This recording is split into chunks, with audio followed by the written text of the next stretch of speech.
Je l'ai dit ici le premier. Nous sommes seuls. Ne regardez même pas la France. Que Dieu bénisse notre chef de l'État.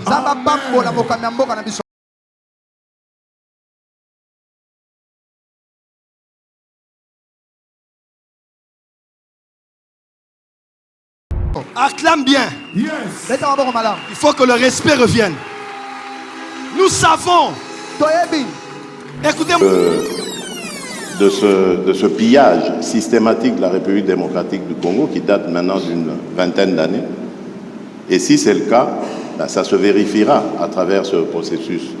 Et si ce n'est pas le cas, c'est là que je vérifierai les propos et les engagements du président Macron par rapport aux sanctions à prendre contre le Rwanda. Alors que la RDC accuse le Rwanda de soutenir la rébellion du M23, Emmanuel Macron a pointé du doigt les lacunes des autorités Depuis congolaises. 1994, et ce n'est pas la faute de la France, pardon de le dire dans des termes aussi crus, vous n'avez pas été capable de restaurer la souveraineté, ni militaire, ni sécuritaire, ni administrative de votre pays. C'est aussi une réalité. Il ne faut pas chercher des coupables à l'extérieur de cette affaire. Nous savons. Écoutez-moi, il n'y a aucun partenaire qui prendra notre fardeau comme nous-mêmes. La solution du Congo sera chez les Congolais. Je dis, elle sera d'abord chez les Congolais. Amen. Et voilà ce qui va arriver. Dans un futur qui arrive, la commission électorale et le gouvernement vont comme faire des réunions. Et on va commencer à penser à cette option parce que cette option est déjà en marche. Mais pour que les choses soient plus ou moins pacifiques, je vois dans mon esprit même les candidats de l'opposition être appelés pour être sur une même table. Parce que je vous ai dit le dimanche là, que vous le vouliez ou pas, vous allez vous asseoir. Vous allez vous asseoir. Et la décision sera prise pour faire de l'Est une priorité. L'Éternel me dit de dire au pays, l'homme qu'il a élevé, il est celui qui le garde et le protège. Mais actuellement, nous devons être une muraille de sécurité autour du pays.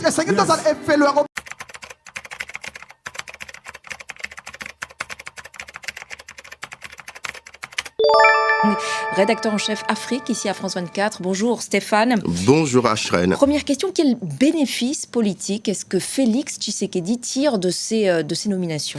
La stratégie de Félix Tshisekedi est très claire, hein, avec ce remaniement, si vous voulez. Félix Tshisekedi veut s'assurer du soutien de deux poids lourds de la scène politique congolaise à 9 mois de la prochaine présidentielle. Félix Tshisekedi, vous le savez, a déjà déclaré sa candidature. Et même si Jean-Pierre Bemba et Vital Kamerhe sont membres de la majorité présidentielle, l'Union sacrée, ils sont tout de même de potentiels candidats. Donc Félix, potentiel concurrent, j'allais dire. Donc Félix Tshisekedi avait tout à fait raison de s'assurer de leur loyauté en leur proposant des portefeuilles très convoités. Et puis, il ne faut pas oublier qu'à la présidentielle de 2018, Jean-Pierre Bemba avait soutenu la candidature de Martin Fayulu, qui sera aussi candidat à la prochaine présidentielle. Et surtout, ces derniers temps, Jean-Pierre Bemba n'a pas été clair sur ses intentions. En tout cas, il n'a pas clairement pris position en faveur du président sortant. Désormais, vice-premier ministre et ministre de la Défense, il aura d'une certaine manière la responsabilité sur les questions liées au retour de la paix dans l'Est de la RDC. Et à ce titre, il sera le moment venu un peu comptable d'une partie du bilan de Félix Tshisekedi. Et j'ajoute ceci, Jean-Pierre Bemba a été jugé, vous l'avez dit, par la CPI pour crime de guerre, crime contre l'humanité. Il a passé 10 ans en détention. Il a certes été acquitté, mais sa nomination, il faut le dire, a quand même une résonance particulière.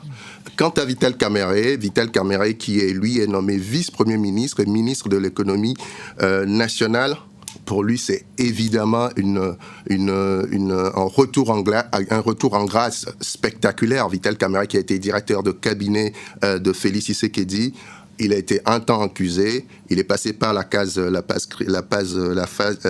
prison. Récemment, ceux qui l'ont interrogé sur son avenir politique, il disait ceci: je suis en convalescence politique. Mais Vital Kamerhe, c'est un homme politique très habile, très expérimenté. Il vaut toujours mieux l'avoir avec soi que contre soi. Et puis, et cela ne gâche rien, il est natif de Bukavu, dans l'est de la RDC. Le chef de l'État, Félix Tshisekedi, aura besoin de son soutien pour marquer des points dans cette région en proie à des violences de groupes armés. Et la décision sera prise pour faire de l'Est une priorité. L'Éternel me dit de dire au pays, l'homme qu'il a élevé, il est celui qui le garde et le protège. Mais actuellement, nous devons être une muraille de sécurité autour du pays. Plusieurs poids lourds de la scène politique congolaise ont fait leur entrée au gouvernement avec à la défense Jean-Pierre Bemba. Alors Jean-Pierre Bemba est un ex-chef de guerre. Kinshasa mais aussi les Nations Unies accusent le M23 d'être soutenu par le Rwanda, ce que dément toujours Kigali. Autre poids lourd de la scène politique congolaise à faire son entrée dans le gouvernement, Vital Kamerhe à l'économie. L'ancien directeur de cabinet de Félix Tshisekedi a été condamné à 20 ans de prison pour détournement de fonds. Il a finalement été acquitté. Prête à se relancer dans la bataille politique. Nous avons un pays qui est très très riche et avec une population qui est extrêmement pauvre, et je pense que la population mérite un autre type de gouvernance dans ce pays. Le 1er août 2018, Jean-Pierre Bemba est de retour au pays. Des dizaines de milliers de personnes l'accueillent à Kinshasa. Preuve que malgré ses 11 années d'exil, il reste un acteur clé de la vie politique congolaise. Aujourd'hui ministre de la Défense, il sera chargé de trouver les moyens de rétablir la paix dans l'est de la RDC et particulièrement dans le Nord Kivu, partiellement occupé par le M23.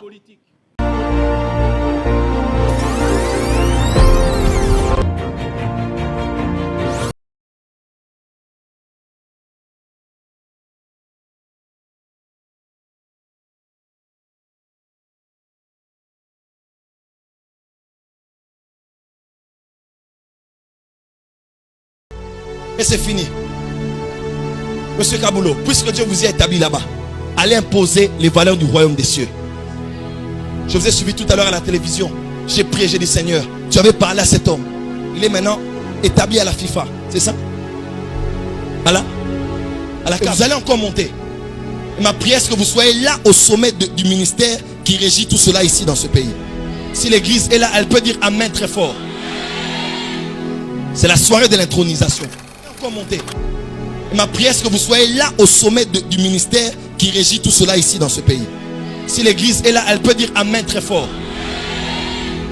C'est la soirée de l'intronisation. À moins que nous ne soyons pas prophètes dans ce pays. Mais si par la grâce de Dieu, il m'a suscité dans cette génération, vous allez l'être.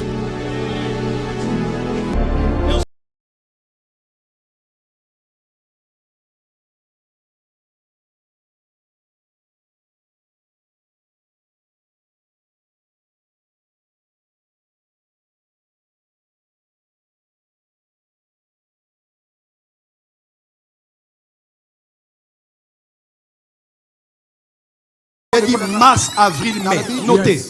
Je dis notez. Si on parle du passé, vous allez dire c'est le passé ou le présent. Je parle du futur.